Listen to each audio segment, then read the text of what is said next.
Hai James, coba perhatikan kedua gambar ini ya. Sekarang kita bahas satu-satu. Untuk nyala kembang api, ternyata kembang api itu merupakan reaksi kimia yang berlangsung secara cepat. Saat kita menyalakan kembang api, maka nyala cahaya gemerlap kembang api hanya dapat kita lihat sebentar saja kan? Berbeda dengan api unggun. Jadi ketika kita membakar kayu dengan api yang keluar membutuhkan waktu yang lama untuk padam. Nah, reaksi kimia yang terjadi pada api unggun itu ternyata reaksi kimia yang berlangsung secara lama. Sekarang, apa sih yang membedakan kedua reaksi tersebut? Nah, cepat lambatnya reaksi kimia yang berlangsung dinyatakan dengan laju reaksi. Laju reaksi adalah perubahan konsentrasi per satuan waktu. Sekarang coba diperhatikan ya.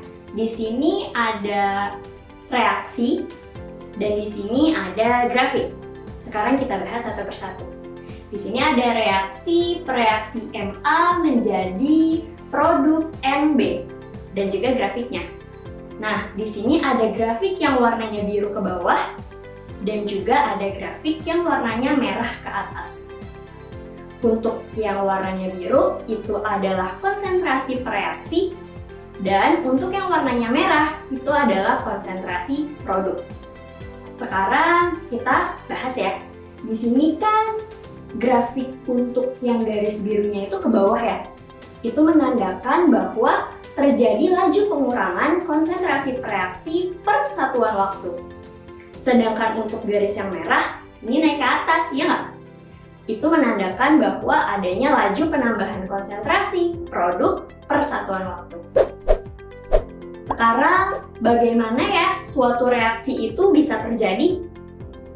Ternyata reaksi itu bisa terjadi karena adanya tumbukan. Jadi ketika partikel-partikel reaksi itu bertumbukan, maka nanti akan terbentuk suatu produk. Oke, sekarang kita bahas tentang teori tumbukan. Jadi, reaksi kimia itu bisa berlangsung ketika ada tumbukan antar partikel reaksi.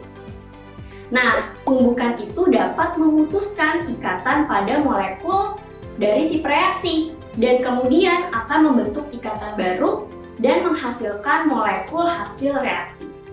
Coba nih ya, teman-teman perhatikan di sini ada contoh reaksi.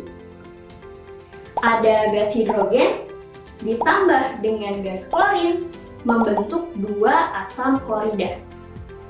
Jadi, ketika hidrogen dan gas klorin itu mengalami pemutusan ikatan, maka akan terbentuk pembentukan ikatan baru dan ada molekul baru yaitu asam klorida. Tetapi, tidak semua tumbukan itu akan menghasilkan suatu reaksi, melainkan hanya tumbukan antar partikel yang memiliki energi yang cukup dan arah tumbukan yang tepat. Dan itu disebut sebagai tumbukan efektif. Nah, semakin sering terjadinya tumbukan antar partikel, maka semakin besar juga peluangnya untuk terjadi tumbukan efektif.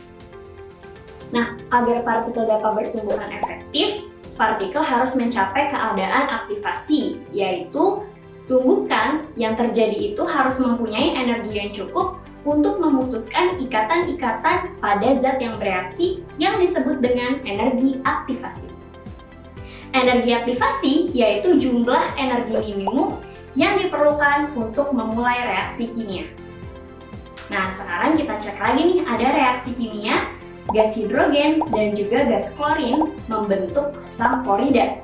Jadi ketika ada pemutusan gas hidrogen dan gas klorin, itu kan membutuhkan energi, yaitu energi aktivasi. Dan ketika sudah memutuskan ikatan, akan terbentuk ikatan baru dengan melepaskan energi. Oke, untuk lebih jelasnya, coba perhatikan di sini ada grafik.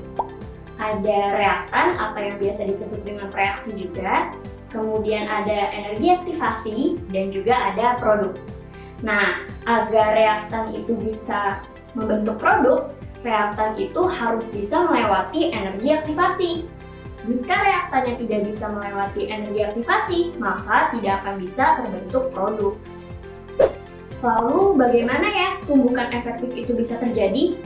Oh, ternyata tumbukan efektif itu mempunyai 2 syarat. Yang pertama, energinya yang cukup. Dan yang kedua, posisinya harus tepat.